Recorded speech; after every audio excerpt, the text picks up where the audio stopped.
श्रीहरि शरणम। परावर रूप में उपस्थित प्रिय आत्माओं, जीवन प्रबंधन की इस नवीन श्रृंखला में आज हम प्रवेश करें।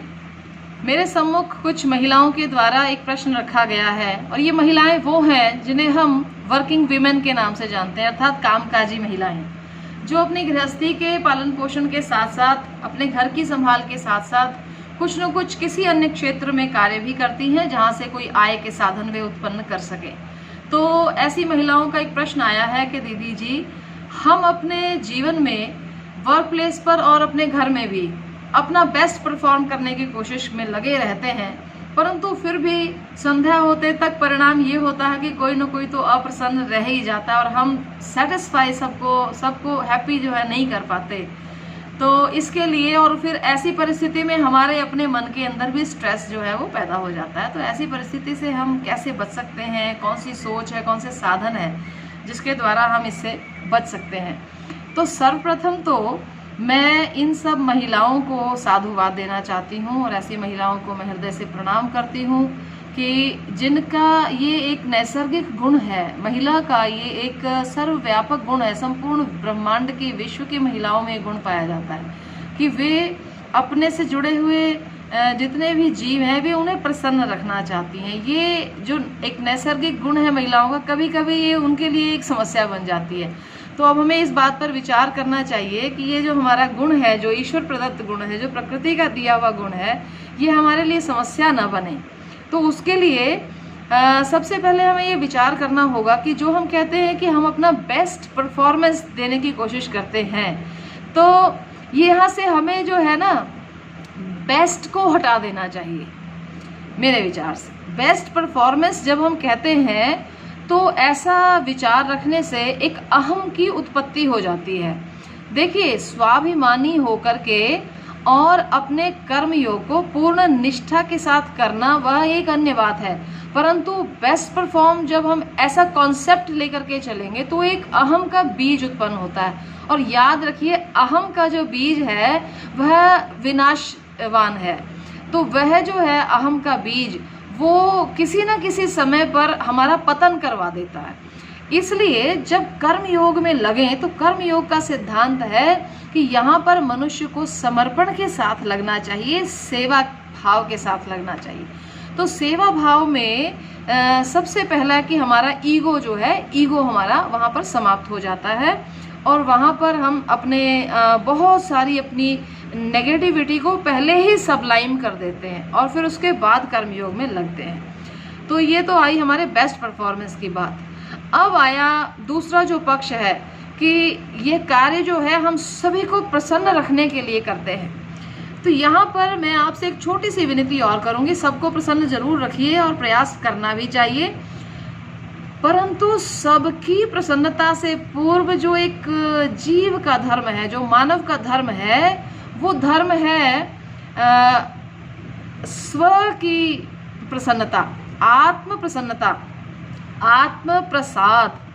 ये जो अध्यात्म प्रसाद से ही आत्म प्रसाद को पाया जा सकता है। सेल्फ हैप्पीनेस, आप किसी भी कार्य को करने से पूर्व ये सोचें कि स्वांतः सुखाय यह कार्य हो रहा है कि नहीं, मेरे अपने अंतःकरण के सुख के लिए मैं कार्य कर पा रहा हूँ कि नहीं। जब आपको इस बात का ज्ञान होने लगेगा कि जिस कार्य में मुझे खुशी मिल रही है, मुझे हैप्पीनेस मिल रही है, और ये हैप्पीनेस जो है हमारी ईगो सेटिस्फैक्शन को हम कई बार हैप्पीनेस समझ लेते हैं। Ego satisfaction is not happiness. Ego satisfaction जो है वो असल में हमें गर्त की ओर लेकर के जाती है। तो हमारे अंतःकरण की जो प्रसन्नता है, क्योंकि हमारा अंतःकरण जो है वो चित्त और आत्म तत्व है, वो परमात्मा का ही अंश है, इसलिए जब हम अंतःकरण की प्रसन्नता के लिए कार्य करेंगे तो वह एक तरह से परमात्मा प्रसन्नता के लिए वह कार्य हो जाएगा। तो ऐसी परिस्थिति के अंदर तो कभी भी किसी भी हालत में निराशा अथवा दुख आने की संभावना पैदा हो ही नहीं सकती है। तो यहाँ पर दो बातें मैंने आपसे कही हैं। सर्वप्रथम तो ये है कि बेस्ट परफॉर्मेंस नहीं हमें करना है, हमें केवल और केवल समर्पण भाव से परफॉर्म करना है। आज मैं तेरे कार्य को करने में लगता हूँ, तो वहाँ पर हमें अपनी ईगो को सबलाइम करके चलना है।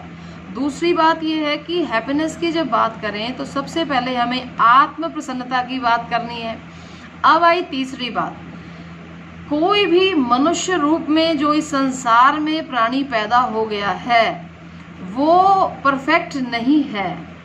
इस बात की स्वीकृति जितना जल्दी हम अपने बच्चों को बचपन से ही अभ्यास करवाना शुरू कर देंगे, you are not perfect, we are not born perfect, और हम कभी परफेक्शन को अटेन कर भी नहीं सकते हैं।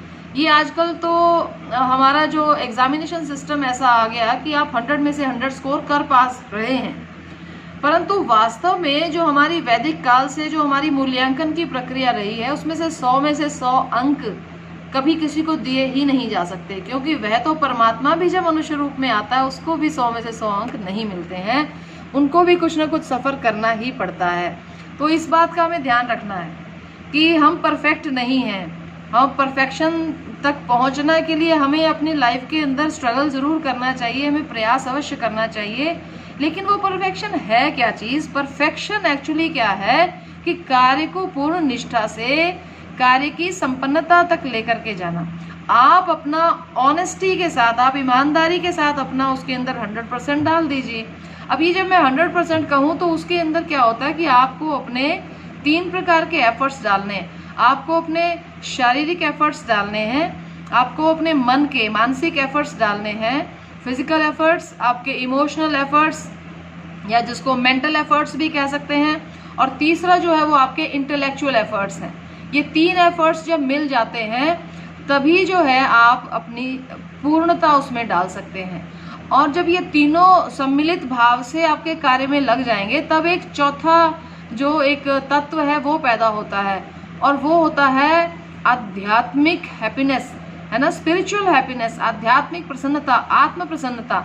एक्चुअली कर्म योग जो है उसको यही अटेन करना है। वास्तव में कर्म योग के साथ एक बहुत बड़ा दुर्गुण लगा हुआ है। जैसे ही जीव कर्म योग में लगता है तो अहम पैदा हो जाता है कि मैं करता हूँ। अहम का जो भाव है, अहम कर्ता अस्मि, यह भाव मनुष्य को कर्म योग, मनुष्य के द्वारा किए हुए कर्म योग को नेगेटिविटी की ओर लेकर के जाता है। और प्रतिदिन जो है अगर हम शिवोहम शिवोहम ऐसा जब जाप करता है कि मैं शिव हूँ, मैं कल्याण करता हूँ, तो इस भाव से वहाँ पर मैं करता नहीं हूँ, मैं कल्याण करता हूँ, मैं उस शिव का एक अंश हूँ, चिदांश हूँ मैं उसका।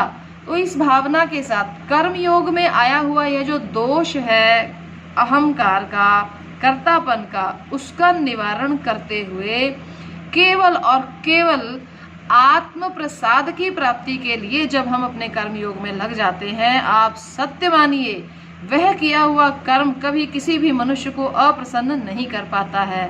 तो ऐसा हम प्रयास करेंगे, और इन प्रयासों को करने से पूर्व हमें एक मेडिटेशन की जो प्रक्रिया है उसे सीखना चाहिए। तो अब संभवतः कल की जो कड़ी है उसमें हम आपको मेडिटेशन करने की वो प्रक्रिया समझाते हैं। कल हम मिलकर के मेडिटेशन करेंगे। तो कल का जो आने वाली है हमारी श्रृंखला, वो ध्यान किस प्रकार से किया जाए, बड़ी सरलता के साथ, बड़ी सहजता के साथ हमें अपने आप को उस ध्यान की प्रक्रिया में ले जाना है, उसके अंदर ऐसे प्रवेश कर जाना बड़ी सहजता के साथ कि ध्यान और मेडिटेशन की प्रक्रिया हमारे जीवन का, हमारे दैनिक क्रियाकलापों का एक प्रमुख अंग हो जाना चाहिए। तो मेरे विचार से हम इन कुछ चीज़ों को जीवन में फॉलो करेंगे तो प्रसन्नता ही प्रसन्नता होगी। आत्म प्रसन्नता से कार्य को प्रारंभ करेंगे तो अवश्यमेव वातावरण में प्रसन्नता हम फैला सकेंगे। और फिर वह बात तो याद रखना ही है कि हमें हर कुछ पलों के बाद मुस्कुराते रहना है। So just keep smiling, be happy. Hari Om.